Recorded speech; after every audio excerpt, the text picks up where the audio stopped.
AMD just dropped its new Zen 5 architecture, and it's a big deal. They've managed to shrink the die from TSMC's 5nm to 4nm, which is pretty impressive. But what's got everyone talking is the new Ryzen 7 9700X. This Ryzen 7 is rocking the same 65-watt TDP as the Ryzen 5. That means when it's under load, you're looking at about 88 watts of socket power. The idea of a Ryzen 7 pulling the same power as a Ryzen 5 is pretty wild, but the real question is, how does it perform? Performance. There is a bit of a split when it comes to opinions on this new processor. Some folks are loving it, while others, not so much. Here's why. Most people aren't exactly lining up to swap out their Zen 4 AM5 processors for one of these new chips. If you've got something like a Ryzen 5 7600X or Ryzen 7 7700X, it's probably pretty new. So why on earth would you toss that out just to install this new one? Doesn't make much sense, right? But here's where things get interesting. These new Ryzen 7s and Ryzen 5s aren't aimed at people who just want upgraded. They're for those who haven't touched their PC in 3, 4, or maybe even 5 years. If someone is buying or building a new rig in late 2024, opting for Zen 5 instead of Zen 4 from early 2024 is a smart move. You're looking at almost the same performance, but with way less power draw and heat. So yeah, as a drop-in replacement, this processor doesn't exactly shine, but on its own, it's looking pretty promising. Now, if you're talking about upgrading to a new Ryzen 9, well, that's a whole different ballgame. For those with the Zen 4 AM5 setup, leaping to a Ryzen 9 might be worth thinking about.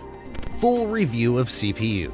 Stability concerns. Zen architecture has been pretty stable for a while now. Sure, Zen 1 had its share of growing pains, but things have settled down nicely over the years. However, with the launch of Zen 5, there have been some surprising setbacks, particularly when it comes to ease of use and platform stability. Even though the XX70 chipset is well established and generally stable, Zen 5 CPUs have been a bit finicky. It's disappointing because the expectation was for these new processors to work seamlessly, especially with the existing mature BIOS version. Unfortunately, that hasn't been the case.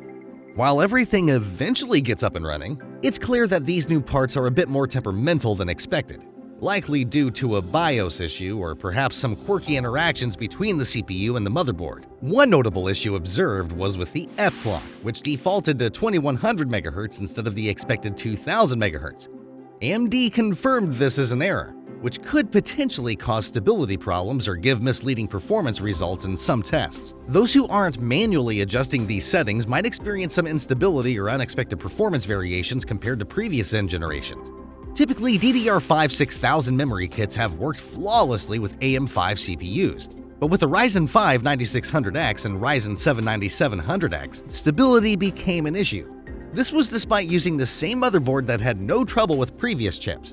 A BIOS update might be the culprit, but whatever the cause, it's clear that something is off. After numerous tests, the Ryzen 7 9700X was finally stabilizing using a Lexar DDR5 6000 kit. However, there were minor differences in timings compared to the usual Corsair kit, which could result in a small 1 to 2% performance difference. In the grand scheme of things, this margin is relatively insignificant, but it does highlight the finicky nature of these new CPUs when it comes to compatibility. Make sure to watch the video till the end, as we have left the best video for last. Oh, and don't forget to subscribe to Tech DFS. Power consumption and efficiency.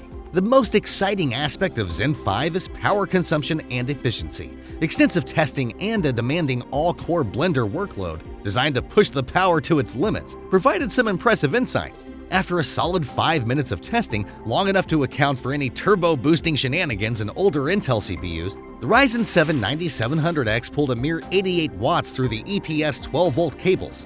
This puts it on par with the non-X versions of the 7600 and 7900 CPUs, and in the same ballpark as the older 3700X. In contrast, the 7700X guzzled significantly more power, locking in at around 150 watts. This difference in power consumption is a key point throughout the review. There are moments where the 9700X might slightly lag or match the 7700X in performance, likely due to the company's choices around power limits and boosting strategies. But even so, it's clear that the 9700X is a much lower power part. Whether that's a step forward depends entirely on how it performs. For comparison, Intel's 14700K was chugging down about 287 watts in its original review microcode, ranking it right alongside the 14700K. Meanwhile, the Threadripper 7980X was drawing a hefty 352 watts, though delivering significantly more all-core performance. Tech DFS. Let's check out how the different Ryzen 7 processors stack up, starting with the Ryzen 7 2700X. This one is based on Zen Plus and uses 12nm technology. During testing in Cinebench R23, it was humming along at 3.9 GHz on all cores, but it was guzzling 139 watts of power. Now let's move to the Zen 2-based Ryzen 7 3700X. AMD switched things up here by moving from GlobalFoundries to TSMC, shrinking the processor down to 7 nanometers. The clock speed? Still at 3.9 GHz, but the power draw?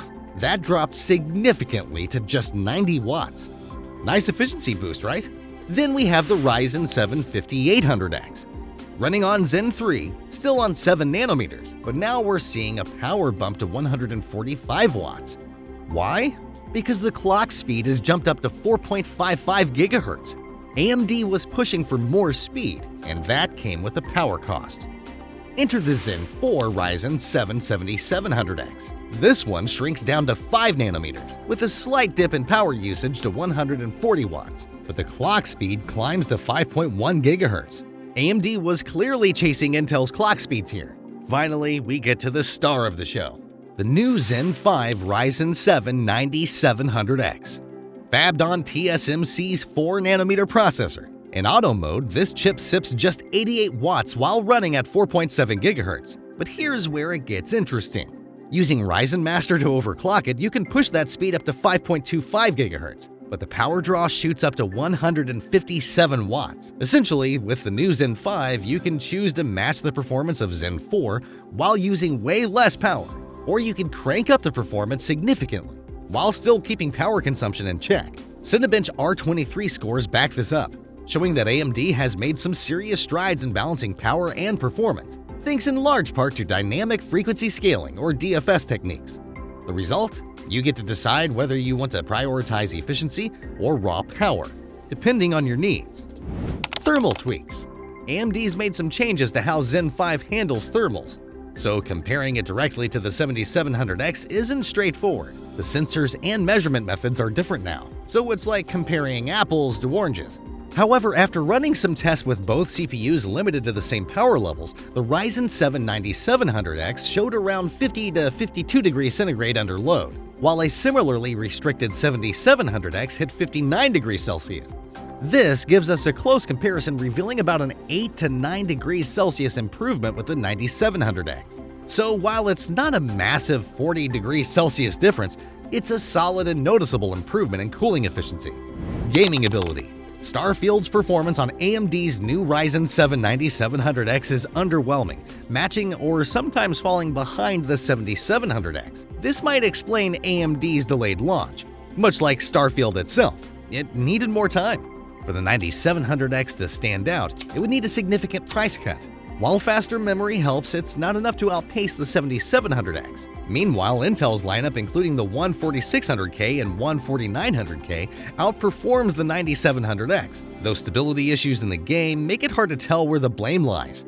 The 7800X3D, however, still shines, outpacing the competition.